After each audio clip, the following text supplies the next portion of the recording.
दोस्तों, भाग्य का लिखा नहीं मिटता। महात्मा बुद्ध का संदेश। प्राचीन भारत में मगध राज्य के एक छोटे से गांव में एक निर्धन किसान रहता था। उसका नाम श्रवण था। श्रवण का जीवन संघर्षों से भरा हुआ था। उसके पास थोड़ी सी जमीन थी जिस पर वह मेहनत करता, लेकिन हर बार मौसम, फसल या किसी अन्य कारण से उसकी मेहनत व्यर्थ चली जाती। वह सोचता, क्या भाग्य में यही लिखा है कि मैं हमेशा दुख झेलता रहूं? श्रवण का यह प्रश्न उसे भीतर से कचोटता रहता। एक दिन उसने सुना कि पास के गांव में महात्मा बुद्ध प्रवचन देने आए हैं। श्रवण ने सोचा कि शायद बुद्ध के पास उसके प्रश्न का उत्तर हो। वह उत्सुकता से उनके प्रवचन में पहुंचा। बुद्ध अपने शिष्यों और गांव वालों को समझा रहे थे कि जीवन के दुख और सुख इंसान के कर्मों और विचारों का परिणाम है। श्रवण ने प्रवचन समाप्त होने के बाद साहस जुटाकर पूछा, भगवान, लोग कहते हैं कि भाग्य का लिखा मिट नहीं सकता। क्या यह सत्य है? अगर भाग्य में दुख लिखा है तो क्या मैं सुख के लिए प्रयास करना छोड़ दूं?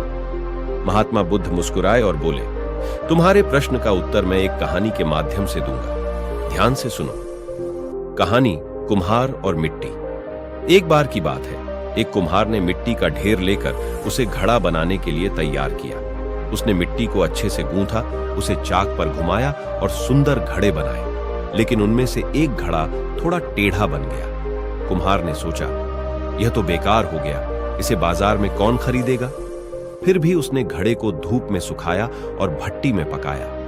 भट्टी से निकलने के बाद वह घड़ा अन्य घड़ों के साथ रखा गया। कुछ दिनों बाद उस गांव में एक व्यापारी आया। उसने घड़ों को ध्यान से देखा और वही टेढ़ा घड़ा खरीद लिया। कुम्हार हैरान हुआ और पूछा, यह घड़ा तो टेढ़ा है, आप इसे क्यों खरीद रहे हैं? व्यापारी मुस्कुराया और बोला, मुझे इस घड़े की आवश्यकता है क्योंकि मुझे इसे अपने बगीचे में रखकर पानी भरना है। इसका टेढ़ा आकार मेरे काम को आसान बनाएगा। बुद्ध ने कहानी समाप्त की और श्रवण की ओर देखा, फिर बोले, इस कहानी से तुमने क्या सीखा? श्रवण ने धीरे धीरे कहा, शायद हर चीज का अपना महत्व होता है, चाहे वह जैसी भी हो। बुद्ध ने कहा, सही कहा, भाग्य का लिखा मिट नहीं सकता, लेकिन यह समझना जरूरी है कि भाग्य स्थिर नहीं है। यह हमारे कर्मों, विचारों और प्रयासों से आकार लेता है। अगर तुम्हें लगता है कि तुम्हारा भाग्य केवल दुख ही लाया है, तो इसे बदलने के लिए प्रयास करो। तुम्हारे कर्म ही तुम्हारे भाग्य का निर्माण करेंगे। श्रवण को बुद्ध की बातों से गहरी प्रेरणा मिली। उसने निश्चय किया कि वह अपने जीवन में सुधार लाने के लिए और मेहनत करेगा। उसने न केवल अपनी खेती को बेहतर बनाने के तरीके खोजे, बल्कि अपनी सोच को भी सकारात्मक किया। धीरे धीरे उसका जीवन बेहतर होने लगा। यह कहानी हमें सिखाती है कि भाग्य का लिखा जरूर प्रभावी होता है, लेकिन हमारे कर्म और प्रयास उसे बदल सकते हैं। महात्मा बुद्ध के अनुसार कर्म ही जीवन का असली सार है। इसलिए हमें निराश होकर हार नहीं माननी चाहिए, बल्कि अपने जीवन को बेहतर बनाने के लिए निरंतर प्रयासरत रहना चाहिए।